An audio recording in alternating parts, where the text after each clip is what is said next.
Kenalkan, nama saya Alfonso Andrano dengan NIM khas 0521241101. Pada kesempatan kali ini, saya akan menjelaskan tentang tugas keamanan jaringan. Yaitu yang pertama ada praktikum scanning. Di sini disiapkan untuk dua OS yang bertindak sebagai OS utama dan OS klien. Juga dibuat topologi jaringan seperti ini. Kemudian ada perangkat lunak yang digunakan yaitu LUKLAN dan SuperScan. Karena SuperScan ini sudah tidak aktif, jadi saya menggunakan Nmap pada Kali Linux.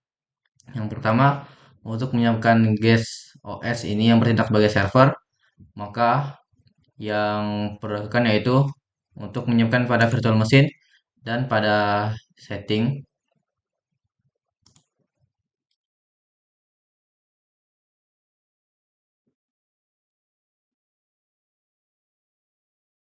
untuk membuat host only networks dengan DHCP server, ya ini seperti ini dari 2 sampai ke 254. Kemudian pada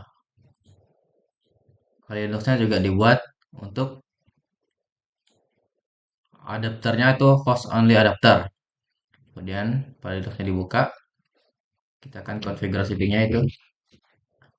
Maka IP-nya adalah ini. Dan pada Windows, ya IP-nya ini berarti sudah sama, berarti topologi jaringannya sudah berhasil. Kemudian karena sudah sama, maka akan dicoba lakukan sending dengan aplikasi Luklan. Yang ini. Kemudian create new profile, pilih salah satu di sini. Kemudian next. Dia akan melakukan scan-scan terhadap port yang terhubung dengan IP address itu.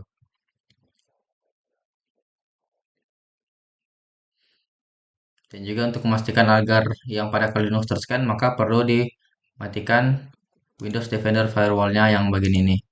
Ini perlu dimatikan agar bisa terbaca.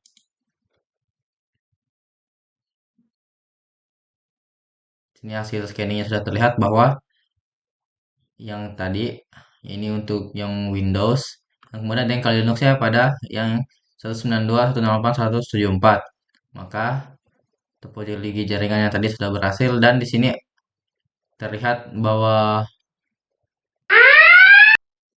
yang di Linux sudah terhubung.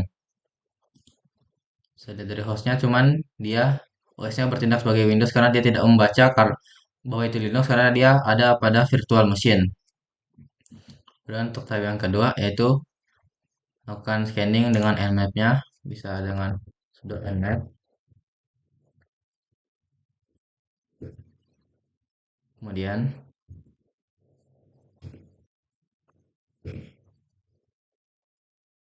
misalnya ingin scanning yaitu port 23 dan 80.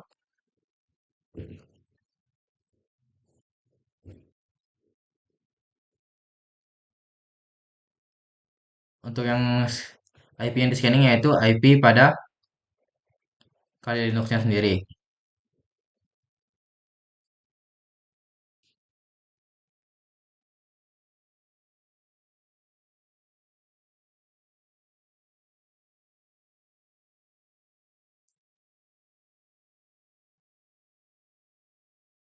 Bisa dilihat di sini ada hasil scanningnya itu close. Kita lakukan untuk scanning yang lain.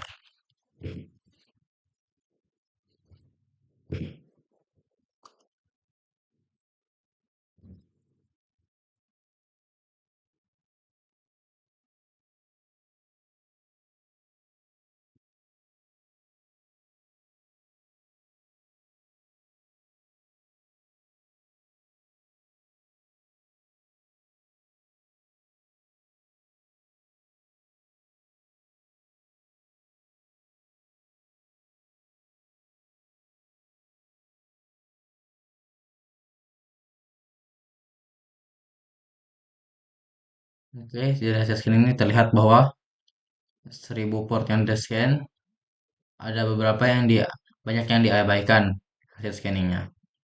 Selanjutnya ini karena port dari 23 dan 80 tertutup, dan karena kita ingin bertindak pada kali Linux ini sebagai web dan telnet, maka perlu dibuat untuk server Apache-nya sendiri ya, yang pada jaringan lokal. Karena tadi untuk yang port 23 dan 80 yang tertutup, maka perlu jika ingin mencoba sebagai telnet dan web servernya, maka perlu diaktifkan untuk server lokalnya yaitu Apache dengan cara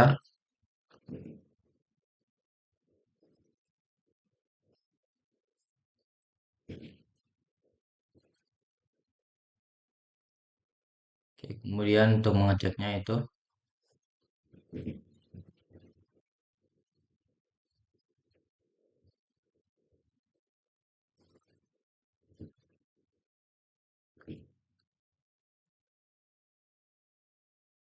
di sini berarti untuk Apache-nya sudah running.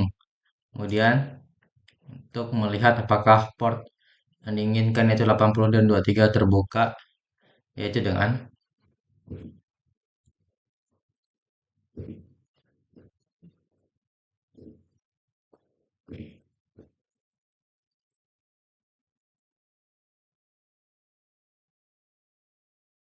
maka di sini sudah terlihat bahwa port 23 dan 80-nya terbuka. Kemudian coba untuk lakukan scanning nmap-nya.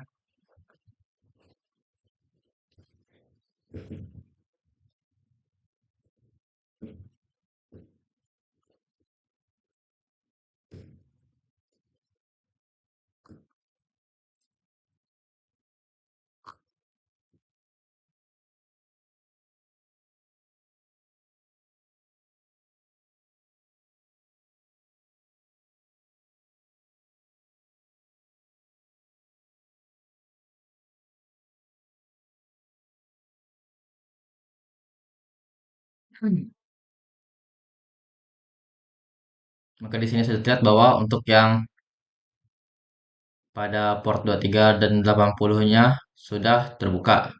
Silahkan coba pada port 23 80 yaitu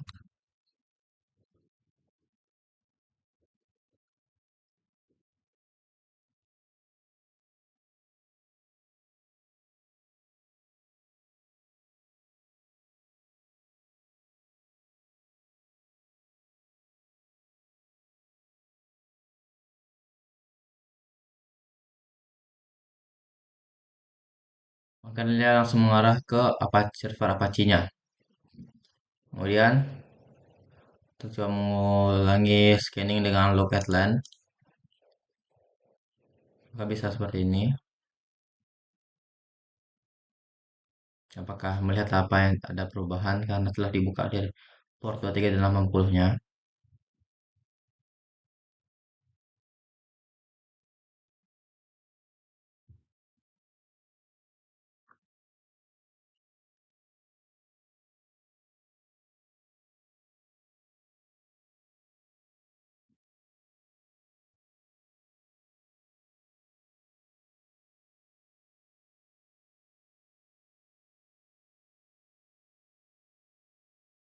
Oke, juga hasilnya tetap sama seperti sebelumnya.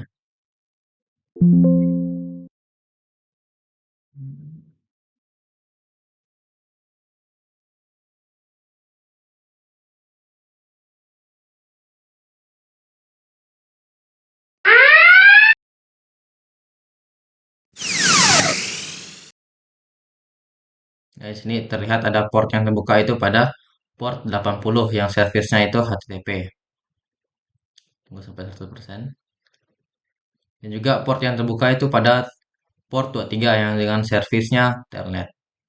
Untuk yang cobaan kedua yaitu bernama DHCP palsu dan DNS spoofing. Nah, di sini telah disiapkan praktik DHCP palsunya yaitu pada seperti ini. Kemudian untuk perintahnya yaitu untuk membuat salah satu server yang akan dihubungkan ke switch. Kemudian yang akan diatur oleh DHCP-nya dan DNS-nya. Jadi, yang pertama yaitu untuk membuat satu server seperti ini, kemudian dihubungkan ke switch-nya. Untuk memastikan sudah terhubung, maka perlu dilakukan konfigurasi dengan command prompt dan ipconfig. Jika seperti ini berarti dia telah terhubung. Kemudian masuk lagi.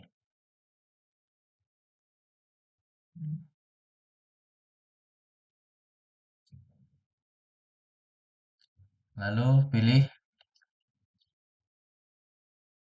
service. Kemudian ini untuk di HCP pilih on.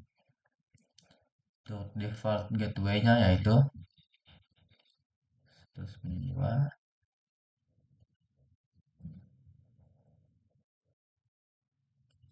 Itu nah, ini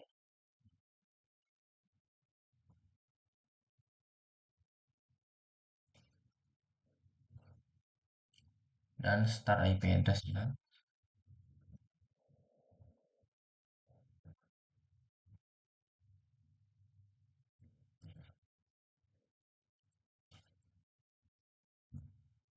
Subnetnya. Kemudian untuk maksimum usage-nya 0. Kemudian pilih save. Ya sudah sesuai seperti ini. Kemudian kedua itu mengatur DNS-nya.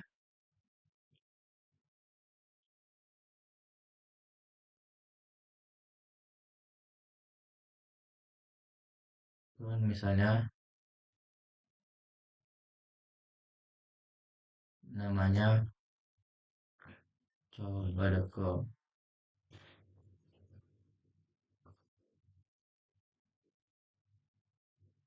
IP address-nya.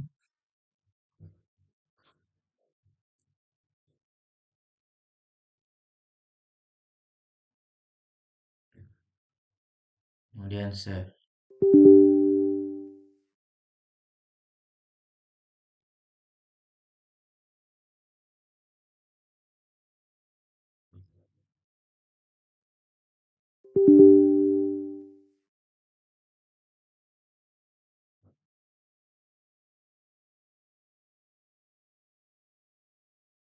Oh, dia harus di add. Oke. Kemudian jika sudah berhasil,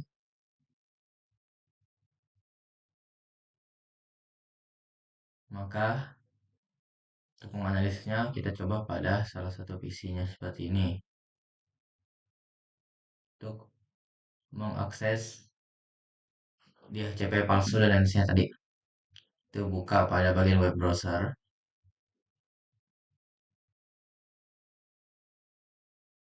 Kemudian masukin URL tadi.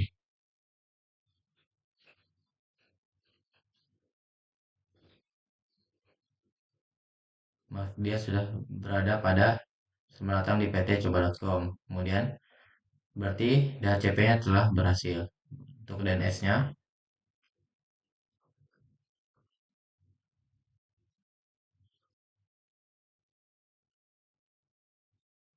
juga sama hasilnya, berarti dia telah berhasil dilakukan untuk konfigurasi DNS dan DHCP palsunya. Kemudian untuk memverifikasi apakah dia sudah terkena pada target korbannya, itu dengan cara seperti ini. Buka pada bagian desktop,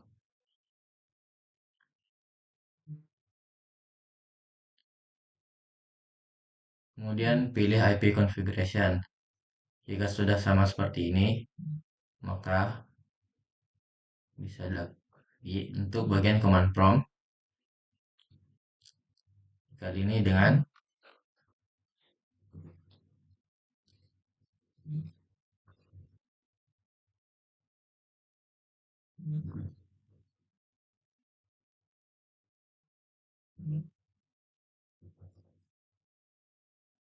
jadi sini telah terlihat hasilnya bahwa dia telah terkena karena berada pada jarak 198, 10 sampai 101.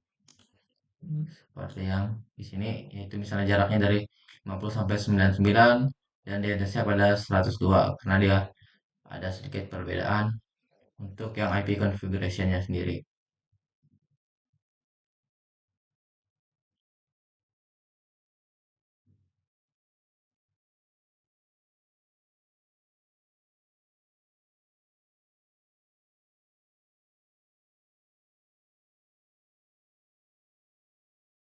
Nah, di sini jadi dia IP address-nya pada 101 dan DNS-nya pada 110 pada 3. Intinya bahwa praktikum ini telah berhasil dilakukan dan telah bisa membuktikan melakukan DHCP palsu dan DNS palsunya. Pada yang untuk praktikum ini yang berjudul praktikum sniffing menggunakan Wireshark. Di sini diminta untuk menyediakan dua OS yang bertindak sebagai telnet client dan telnet server. Di sini saya telnet servernya yaitu menggunakan telnet server pada Kali Linux dan telnet lainnya itu menggunakan aplikasi yang bernama Putih. Oke, untuk menjalankannya itu jalankan Wireshark untuk capture dan kemudian pertama login kan di bagian telnetnya, kemudian perhatikan traffic pada yang telnet. Jadi yang pertama menjalankan dulu untuk telnet server pada Kali Linux-nya. Jadi saya pada kali ini menggunakan telnet server OpenBSD. Jadi saya gunakan, saya sudah menginstalnya. Jadi yang perlu dilakukan adalah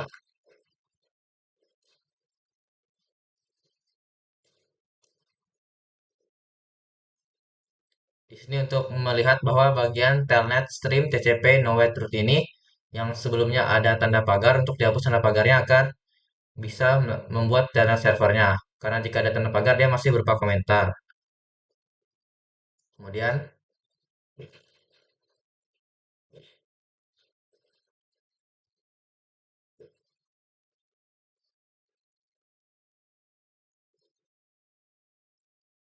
lalu kita cek kita jalankan untuk servernya.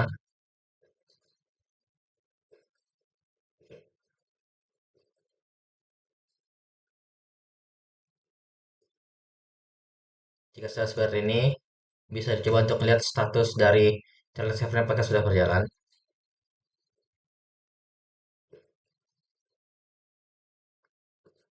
Jadi ketika dia sudah aktif running, maka dia sudah benar-benar berjalan. Dan kita untuk melihat bahwa telnet server ini telah berjalan pada port 23, maka menggunakan. Jadi di sini terlihat bahwa yang bagian ini 00023 telah ada muncul di sini. Berarti dia telnet servernya telah berjalan.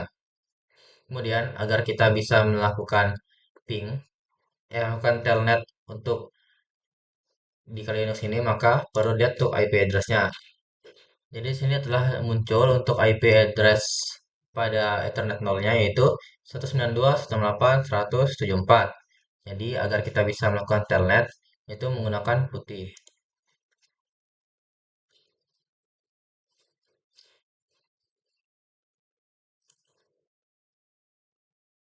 Jadi aplikasi ini bertindak seperti dia adalah sebuah OS, tapi dia hanya untuk bisa jadi seperti membuka telnetnya. Jadi tinggal masukin IP address-nya,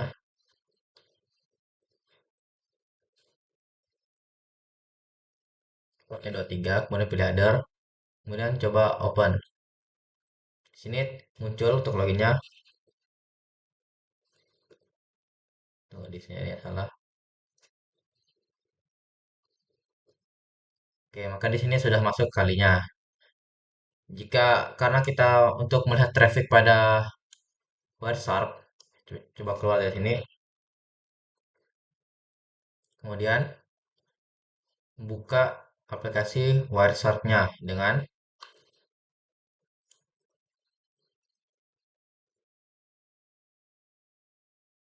maka telah terbuka aplikasi Wireshark, kemudian jalankan pada Ethernet 0, kemudian jalankan lagi aplikasi putih yang tadi. Selain melihat IP address-nya, lalu masukin portnya.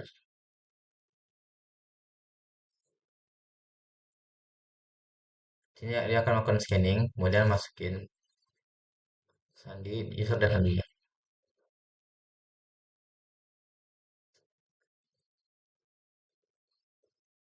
Maka telah muncul.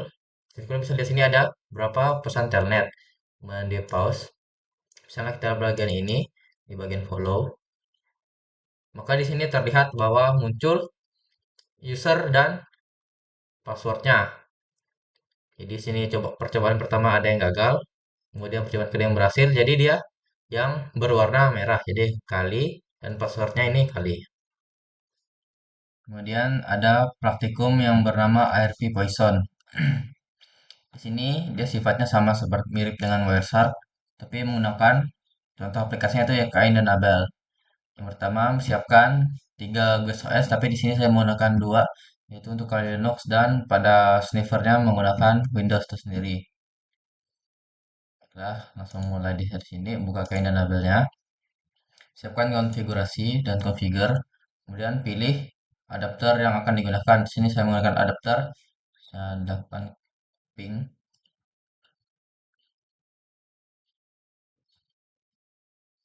Yaitu yang terhubung dengan Ethernet adapter yang pada IPv4 yang ini dan default gateway yang ini. Jadi pilih yang 192.168.124 dan apply dan oke. Selanjutnya bagian sniffer, pilih yang ini, kemudian tanda plus, kemudian make address scanner, pilih yang all has in my subnet. Jadi sini akan muncul semua yang terhubung dengan gateway ini. Kemudian bisa juga lagi dengan scan MAC address yang ini. Oke, sama.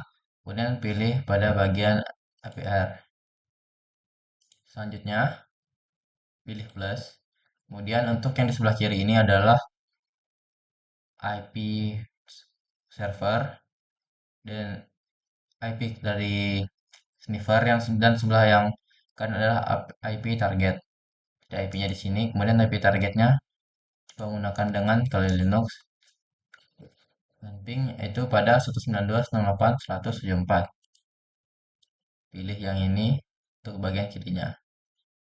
Kemudian sini sudah muncul bagian poisoning yang statusnya masih idle. Jadi untuk melakukan pengiriman paket pilih yang poisoning ini. Kemudian sudah. Agar kita bisa masuk, kita perlu menyalakan telnet servernya. Dan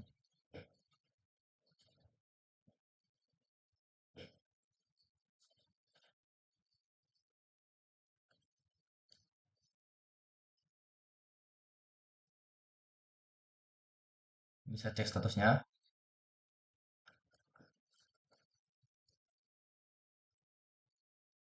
Jadi sudah running. Kemudian cek port yang terbuka.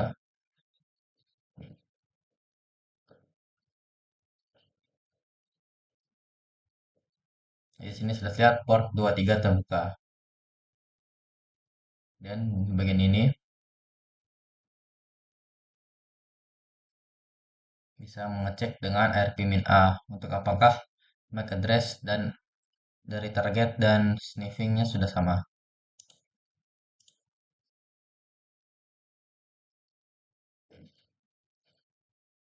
Jadi di sini ada yang tadi itu untuk IP-nya ini dan ini sesuai dengan yang di Kain dan Habel yang ini. Kemudian untuk melihat mengcapture telnet loginnya menggunakan aplikasi putih yang akan diloginkan ke telnet server pada Kali Linux. Masukkan IP address-nya dan pilih port 23.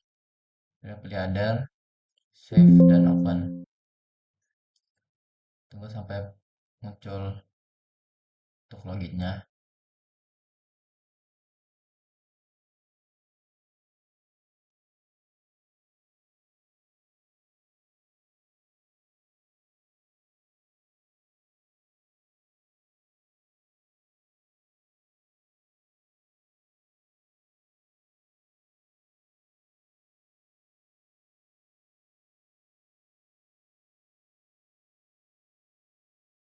Dan setelah login, kamu akan masuk.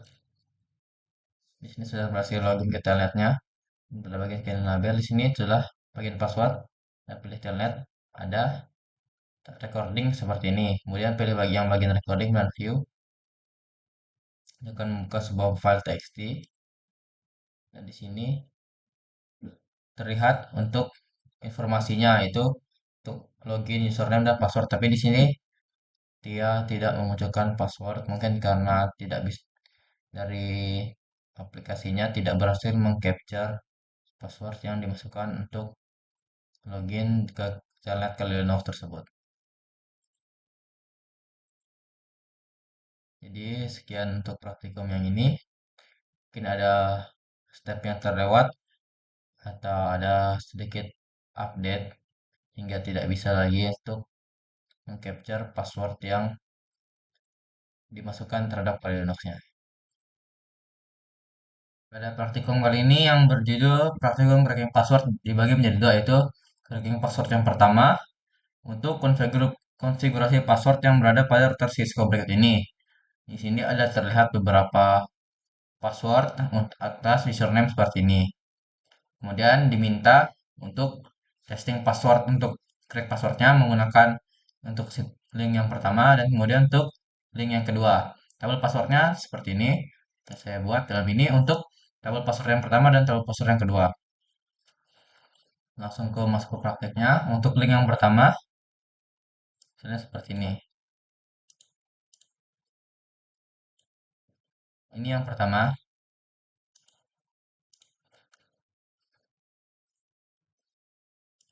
Hasilnya kosong. Oke, itu hasilnya gagal.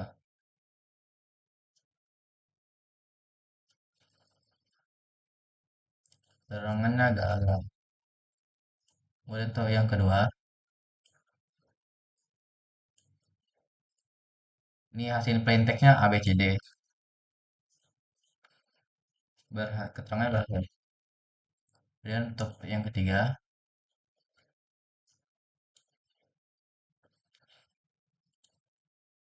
hasil crackingnya itu 1, 2, 3, 4, 5, 6, 7, 8.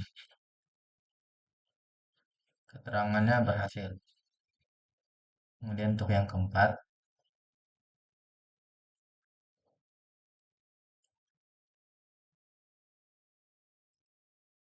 hasilnya juga berhasil, itu password seperti ini. Keterangannya berhasil. Yang kelima,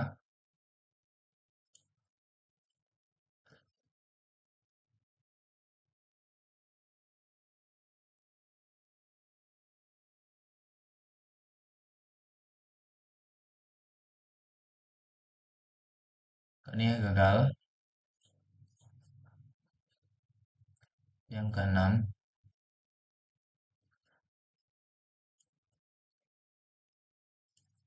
ini juga gagal.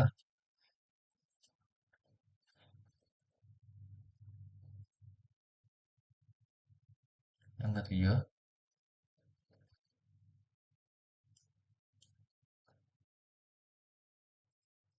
ini keterangan juga gagal. Dan kemudian yang kedelapan,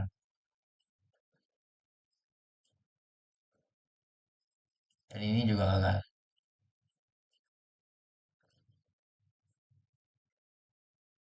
Kemudian untuk tabel yang kedua, password tetap sama tapi menggunakan situs ini. Sayangnya untuk situs ini sudah tidak bisa lagi digunakan. Dari sini, coba masuk dari sini.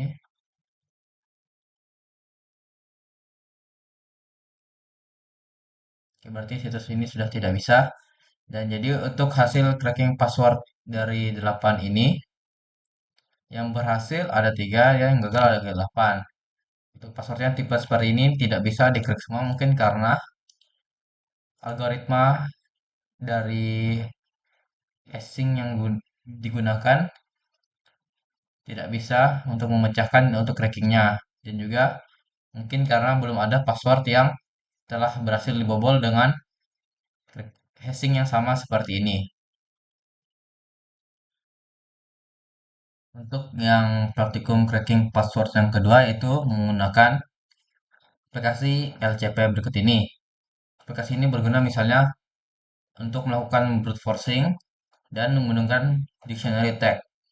Langsung saja di sini pada LCP, pilih pada bagian session, kemudian option. Maka di dictionary text akan digunakan word English list yang sudah langsung terinclude ketika menginstal aplikasi LCP tersebut. Isinya misalnya seperti ini.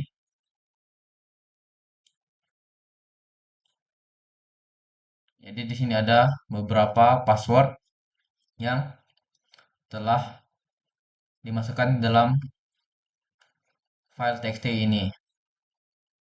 Kemudian pilih OK.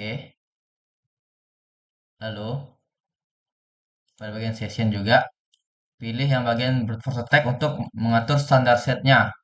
Seperti karakter apa yang digunakan jadi A sampai Z misalnya. Kemudian bagian import pilih pwdump file. Di sini pada praktiknya telah disediakan untuk sebuah file txt itu pas capture txt yang juga berisi tentang password-password yang telah dimasukkan dalam sini. Dan open. Jadi di sini telah terlihat bahwa ada menu-menu seperti ini seperti username, lm password dan password. Tapi password ini belum aslinya. Jadi kita menjalankannya dengan tombol play ini. Jadi sekarang sudah terlihat bahwa misalnya pada user 1 lm passwordnya sudah 3 dan nt passwordnya sudah 3. Jadi dengan demikian bahwa untuk LCP ini bisa melakukan cracking password dengan brute forcing dictionary attack. Jadi bisa terlihat bahwa password-password dari user ini bisa berhasil diretas dengan dictionary attack atas password-password yang telah dimasukkan dalam file-file txt tersebut. Pada praktikum kali ini yaitu adalah XSS atau cross-site scripting, yang dimana ini adalah menggunakan sebuah website khusus yang digunakan untuk testing terhadap XSS ini. Jadi langsung masuk ke websitenya. Jadi di sini sudah ada websitenya. Ketika pertama pada misalnya query di sini menggunakan untuk menampilkan alert, bisa pakai script. Nah ini, tutup lagi dengan scriptnya. Untuk script ini berfungsi agar menampilkan alert dengan menggunakan tag HTML sehingga akan muncul tampilan alert seperti ini. Jika sudah berhasil, maka bisa lanjut ke level selanjutnya. Kemudian di sini untuk mengetahui untuk melakukan sebuah muncul alert lagi pada misalnya kolom komentar seperti ini. Menggunakannya engage.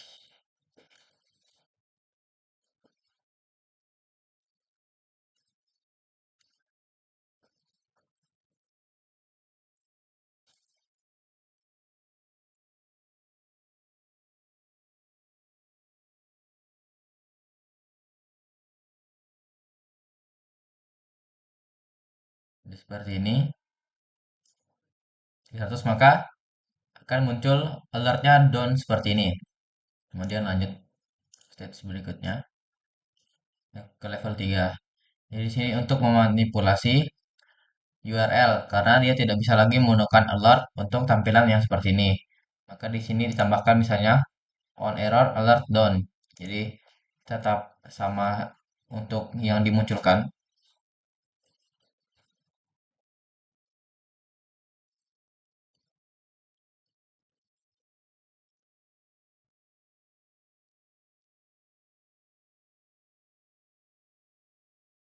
Kemudian go. Nah, jika muncul seperti ini maka telah berhasil dilakukan proses scripting. Dan juga untuk pada WPP yang sekarang juga sudah jarang bisa terjadi akun XSS karena sudah dilapisi dengan keamanan yang lebih. Untuk praktikal selanjutnya yaitu SQL injection. Jadi SQL ini adalah memanipulasi komen untuk SQL database sehingga kita bisa mengeksploitasi misalnya dari sebuah website dan bisa contohnya pada website ini untuk melakukan login terhadap situs bank yang vulnerable. Jadi di sini kemudian di sini ada this is vulnerable application we will trying to hack and escalation. Jadi ini adalah sebuah aplikasi yang vulnerable yang akan digunakan untuk melakukan hacking dengan SQL injection. Jadi langkahnya pertama yaitu di sini terlihat log, misalnya dari kita melakukan login username dan password, mau baik itu benar atau enggak. Kemudian langkah yang pertama itu masukkan email, yaitu berupa user@email.com dan passwordnya password. Misalnya seperti ini.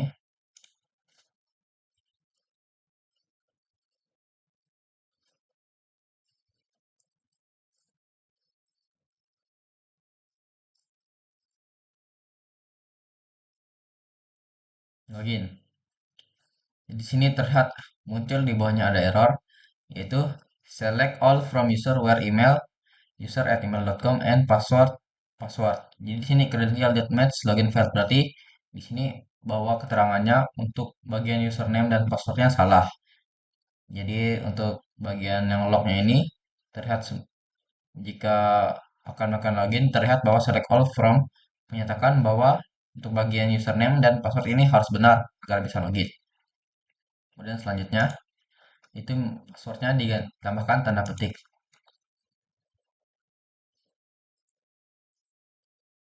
Di sini juga terdapat muncul log, tapi lognya sedikit beda. Berarti ada invalid SQL. Oh, perintah yang ini nih salah karena passwordnya terdapat sebuah tanda petik di ujungnya. Kemudian lanjut.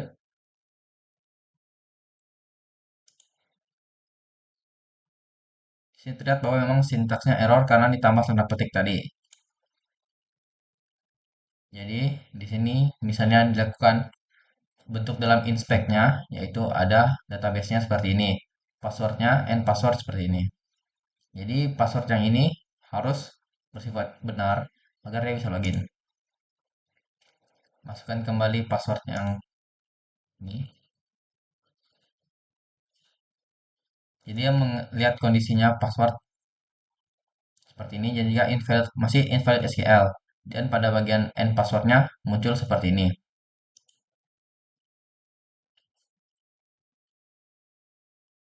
Jadi langsung masuk ke command untuk SQL injection-nya yaitu dengan or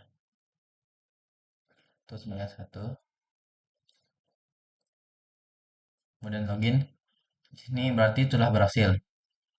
Mengapa dia ketika menggunakan or satu sama dengan satu dia berhasil? Karena untuk password ini dia tidak sempat melakukan mengecek apakah passwordnya harus benar, tapi dia langsung mendapatkan kondisi bahwa ketika satu sama dengan satu itu benar, jadi maka dia akan masuk.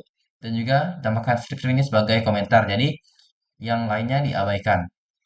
Makanya dia bisa masuk ke akun bank ini. Jadi ada muncul welcome back user@email.com. Your current balance is segini.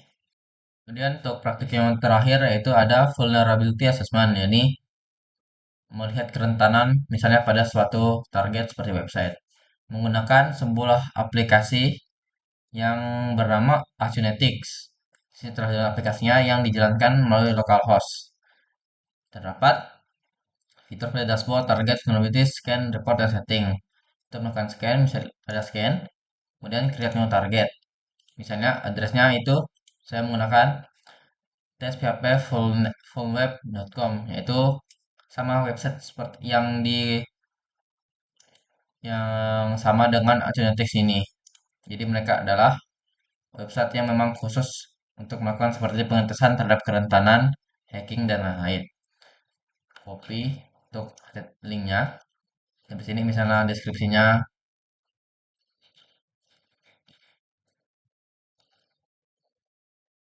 kemudian add target,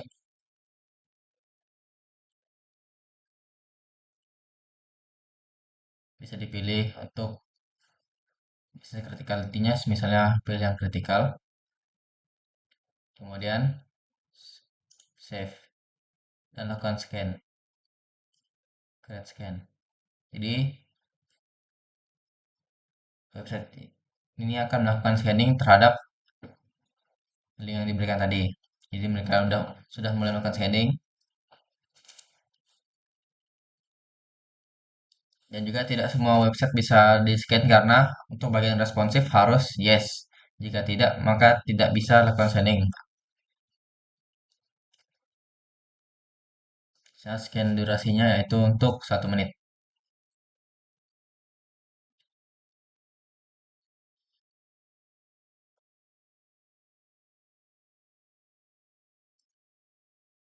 Saya sudah muncul kerentanan-kerentanannya. Ini struktur dari situsnya.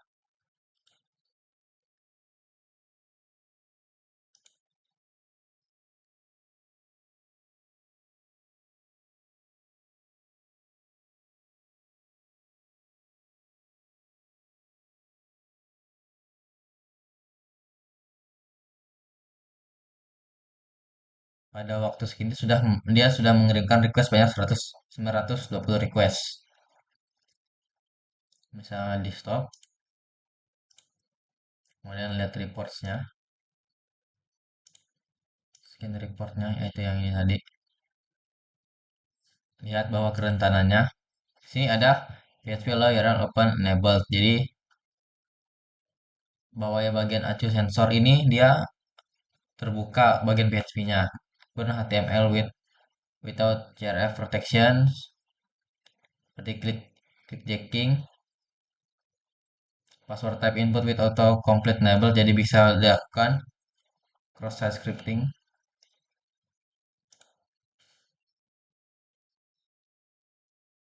Dan juga untuk host-host yang terhubung dengan situs ini seperti blogmindersecurity.com, authentic.com, dan juga yang lain-lain. Sekian untuk tugas-tugas praktik yang telah dilakukan. Semuanya berhasil dilakukan dengan baik dan juga ada beberapa dari misalnya contoh link yang telah tidak bisa digunakan lagi, aplikasi yang sudah tidak aktif, maka saya menggantinya dengan alternatif yang lain.